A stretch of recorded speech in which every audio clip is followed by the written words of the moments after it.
And hi again, everyone. Welcome to the WKYC.com High School Football Game of the Week preview show. I'm Dave DeNatale. That is Tyler Carey. It is week 3. We were saying we're almost a third of the way into this thing here, TC. And hard to believe. Yeah, it is. It is. We brought out 3 games, as always, for everybody to vote on for this week. And, you know, we looked at a couple of interesting matchups. Cuyahoga, or Cleveland Heights, I should say, at Euclid. We looked at Nordonia at Mayfield, and we looked at West Geauga heading over to Byers Field to play Parma. Now, it looked all week like we were heading to Mayfield. I was all set to see the Knights and the Wildcats, and lo and behold, this is why you do the vote. Where are we going Friday night? Dino, sing it with me. Moon over Parma, shine on I-271. Yes, folks, we are headed south to Byers Field, where so many great moments have taken place in Northeast Ohio high school football over the years. And this Friday night, we will see the Parma Redmen host the West Geauga Wolverines. This was kind of a late addition to our poll. For those of you who don't know, sometimes Monday morning we're scrambling to try to get that last game confirmed.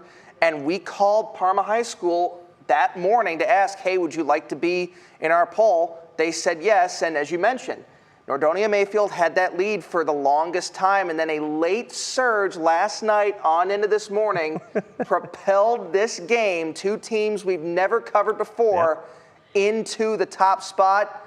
We're headed to Byers Field. We've been there before to cover playoff games. Yeah, many times. Never a Parma game as far as you're concerned. Yeah, we've never done, since we've the 4 years, we've never done either of these teams. I don't think I've ever called a Parma high school game in my career. So I'm always excited whenever we can get different teams involved. And that's not to say, you know, we don't love going to Menor or watching Brunswick or watching Aurora or, you know, Avon or whoever, you know, teams that, you know, we're accustomed to seeing, especially when we get in the playoff time. But this is when it's fun to try to, you know, go outside the box a little bit. And Parma's off to a great start this year. They're 2-0. West G's 1-1. I always love it when you can get, you know, east side versus a west side. In this case, Parma, really west side and south side, as you mentioned. So the geography is great, and I think it'll be fun. I can't wait. I'm very excited to be heading to Byers Field. No doubt. Like you said, a very intriguing matchup. And I agree with you. It is nice to kind of feature different schools from time to time because Menor, St. Edward, and yes, we love covering those teams. They've been very good to us over the years, but they're used to getting the coverage. Right. I can't remember the last time anybody I know has covered a Parma game like for television, but they've earned it. They're 2-0. They're off to that good start, and West Geauga is always a pretty competitive team. Yes. The thing you're going to notice, Dino, both of these teams really like to run the football. We've seen matchups like that in the past. Technically, it makes the game go a little bit faster. And it is kind of a throwback to the old 3 yards in a cloud of dust era that we would see for so many years. Parma has beaten Clearview and Fairview to start the year. Last week, Cameron Yan, 2 rushing touchdowns. Nick Bonus, 130 yards on the ground. West Geauga, they lost to Bay their first week. That really no shame in that case. Bay's a good team. That's, you know, that's a forgivable loss. Absolutely. I think. And they only lost by a touchdown, but then they came back and beat Geneva 28-0 last week. As I said, the Wolverines also love to pound it on the ground. Danny Stewart did have 3 touchdown passes in that game, although less than 100 yards through the air. David Fofana, 112 yards on the ground. So they love to spread it out. There's really no one player on each team that's going to take over the game, but sometimes that's what's best. Yeah, and sometimes it makes it interesting when you have no superstars per se, but you just have talented kids and teams that I think are going to enjoy playing at Byers. There's something about Byers Field. It's Lakewood Stadium, Byers Field. There's just something about those types of environments. And you think of all the, as I mentioned, the great some of the great moments of high school football. Yeah. And again, we're going to have another one this Friday night. The first ever game of the week. besides the playoff game, first ever regular season game at Byers, of the week at Byers Field. So we'll definitely be excited for that. Yeah, we've had two good ones so far in our game of the week. We mentioned obviously last week talking about the week 1 matchup that went to double overtime between Benedictine and Walsh Jesuit. Last week was not a bad encore. North Royalton, it was a festive atmosphere. It was a fun atmosphere, and they and Highland really put on a show. It ended up that the Hornets were able to pull it out, but we talked about it afterwards. I think Highland right now looks like a team that is ready for another playoff run. They've been there in 2015. They've been there in 2017. Playoffs are expanding, but I think even if there were 8 teams in a region, Highland's got that look this year of that kind of team. I don't think North Royalton is that far behind. I think they've really moved leaps and bounds over to the team that was 0-6 or 0-7 last year before their playoff run. I would agree with that 100%. And the game was only 24-21 Highland. Now, I will say Highland did kind of control much of that game. Until the fourth quarter. Yes, North Royalton made a very late run and had a chance to maybe get the ball back and try to tie the game or take the lead, but Highland on the ground just pounded them inside and was able to run out the clock. Aaron Phillips had a very nice game running and throwing the ball for the Hornets. I'm with you. I think Highland really is showing that they're ready to take that next step and become a competitive team in that Region 6. North Royalton, I really think that they could possibly make the playoffs. Again, if you can get that 5-5 record, you can sneak in with the new format. I don't know if they're quite on the level of Highland yet. Certainly not on the level of Avon Lake, but who is? But it really is nice to see after what they've been through over the years, and even last year going 0-6 in the regular season before that run in the playoffs. It's nice to see them kind of start to slowly climb the ladder and hopefully become a better program down the road. Well, in addition to our game Friday night, again, we've got Parma hosting West Geauga. We had mentioned earlier, we had looked at Cleveland Heights and Euclid as a nominee. We looked at Nordonia Mayfield as a nominee. As we look at the Tyler's top 5 coming up in a second, but independent of that, what are some of the other games that you'll be watching as we're on the air Friday night? Well, we're going to take a look at some games that involve the conferences of these two teams and the regions of these two teams. Region 6, Division 2, Region 9, and Division 3, which we follow very closely. My favorite. Over the years. I think that's my favorite region. Oh, it's honestly. fantastic. So deep every single year. One of the options that we were looking at to possibly put in the poll was Holy Name and Painesville Riverside. They ended up not quite making the cut, but I still think that's going to be a very close matchup. We're going to be following that. Kent Ravenna, a nice rivalry game that I used to cover during my time at Kent State. This one I'm really intrigued by. Glenville versus Avon. Avon coming off a tough loss to Medina. Glenville also 0-2, and they lost 7-6 last week. And you got to think if they don't win this game against Avon, then you get into the Senate League schedule, which you think they're going to run the table, but it doesn't really help you in the computer points. It's tough to see what's happened to the Tar Blooders over the last few years. Ashtabula Lakeside is going to be taking on Villa Angela St. Joseph, a team that is red hot to start this year, and we're looking at possibly getting them in a Game of the Week poll down the road. Also, not a full area matchup, but Chardon is going to be hosting Ursuline this week at whatever stadium Chardon's playing at now. I still think they're having trouble with their... I think they're either at West G. Talk about the same Wolverines. I think they're either playing at West Geauga or I can't remember the other stadium they're using, maybe Chagrin Falls or somewhere in that trajectory. But their stadium's not going to be ready, I think, for another month or so. But it doesn't matter. That's a good game for the defending champs, and the Hilltopper faithful are going to be there to support. It's going to be festive. Teams. It will be festive out there.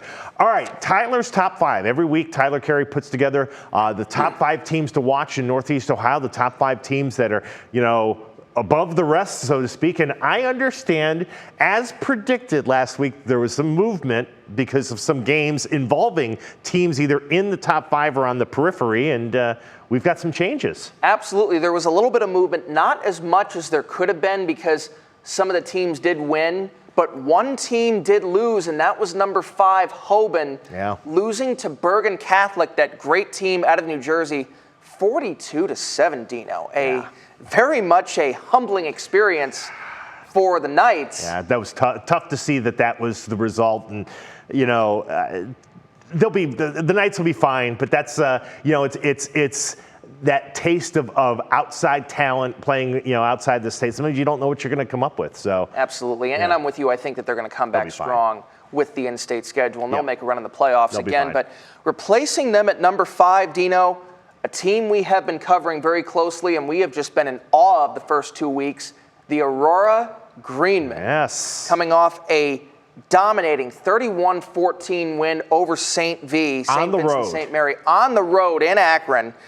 Really, this was about their defense. They only gave up 124 yards to the Fighting Irish all night, held them to 0 offensive touchdowns. The Irish got 2 defensively to kind of keep themselves in the game. Zach Mohan had a strip sack fumble that set up a touchdown when the game was tied at 14. I think you and I said this, Dino. Aurora winning this game, you look at their schedule, I think they're going to be the favorites in all their remaining 8 regular season games. I think they're going to run the table. You've got to go out and you got to play them, and Bob Mahalik will have his kids ready. But again, looking at the schedule and what they have and divisional play in the Suburban League, every game to me looks like, again, they'll be favored and they should win. Now, the proof's in the pudding. You got to go out and do it. But the thing you just noted, the defense, that is, Aurora's always had quarterbacks that, can run the offense and read option and this, that, and the other thing. But the hallmark of every good Greenman team has been their defense. And it's been especially their linebackers. And it sounds like they really have stocked up their defense now, and that's going to make them dangerous. What do they say? Defense wins championships. Indeed. If they can hold it, perhaps Aurora can get that second state title in their history. All right, checking in at remaining number 4, Stowe Monroe Falls. Now, they had a little bit of a tougher time than we expected with Barberton in week 2. They did win the game 37-22. Ryan arose 2 rushing touchdowns. I think Stowe has really proven themselves to be that solid, deep team, but now you're going to start to get into the meat of the schedule. Yeah. It starts this week. They go home to play an always competitive Solon team, and we're going to see what happens as they get into the meat of this greater Cleveland Conference slate. Yeah, and you can't look past, because you got Medina the following week. Can't look past Solon. You absolutely cannot, and that's going to be interesting to see. It's a good rivalry. It's just kind of up Route 91. I love it. I think it'll be great. I'm excited to see how Stowe reacts this week. By the way, I apologize. Stowe's actually in the Suburban League, but they're going to be playing 2 GCC teams back to the next 2 weeks. Yep. They play them a lot, so it's easy to get them confused. Speaking of the GCC, coming in at number 3, the Medina Battling Bees after very much a statement win over Avon, who, of course, beat up on Brunswick in week 1. Of course, it was the Drew Aller show. 350 yards of total offense, Dino. More than 100 on the ground. 4 total touchdowns for the Penn State commit. This week, we mentioned they're going to be playing Stowe in week 4. Yep. Week 3, they're taking on Wadsworth. Grizzlies always tough, but I got to think Medina's going to be favored here. Yeah, I can remember, I think we did a Medina Wadsworth game a couple of years ago. It's just... Wadsworth will be ready. Grizzlies are a tough team, especially if they can get that running game going. But Medina's got it on all cylinders right now. This is always a fun week in Medina County. You have Wadsworth playing Medina, as you mentioned. Highland is playing Brunswick. It's kind of like an all Medina County week. Angst week. Yeah, absolutely, absolutely. So it makes things fun. But we'll see what Medina does because they have the same thing as Stowe. Can't look past Wadsworth thinking about a showdown against a potential top 5 team in Tyler's top 5. You can't look past your opponent. Absolutely not. Number 2, staying at number 2, St. Edward. They got a dominating 56-18 win over Rock Creek Christian Academy over in Maryland. That's the first game in Rock Creek Christian's history. Kind of a little startup program there, but they actually have a legit backing, unlike some other teams, which we'll be talking about in a minute. Out with that topic. They jumped out to a 35-0 lead in the first quarter. The Eagles did 2 offensive touchdowns, 2 defensive touchdowns, an 80-yard kickoff return for a touchdown. Christian Ramos had 2 scores through the air. The Eagles, as advertised, Dino, they're one of the top contenders in the state. Doing what the Eagles always do. I bet I know who's number 1. I bet. I think that's pretty obvious, and that's going to bring us to what is going to be an epic showdown this week. We didn't have a chance to cover it because it's going to be on Saturday. But of course, number one, still the Menor Cardinals after a gut check 28-26 win over St. Ignatius. The Wildcats now 0-2, Dino. Tough start for Chuck Kyle's gang. Evan Harper, 3 total touchdowns, a 98-yard kickoff return for a score. Jacob Snow, 3 touchdown passes. He's looked very good, replacing Ian Kipp in his first 2 games. But as we mentioned, this week doesn't get any easier for Menor. They head to Lakewood to take on St. Edward. I cannot wait for that one. That'll be a treat. And I wouldn't be shocked. We always say it. Don't be surprised if these 2 teams meet again sometime in November. Don't be surprised. Always tends to happen. Now, I did mention startup teams, and of course, the big story this week. The big story this week in high school football has been Bishop Sycamore. I wrote about it at WKYC.com. We've been covering it.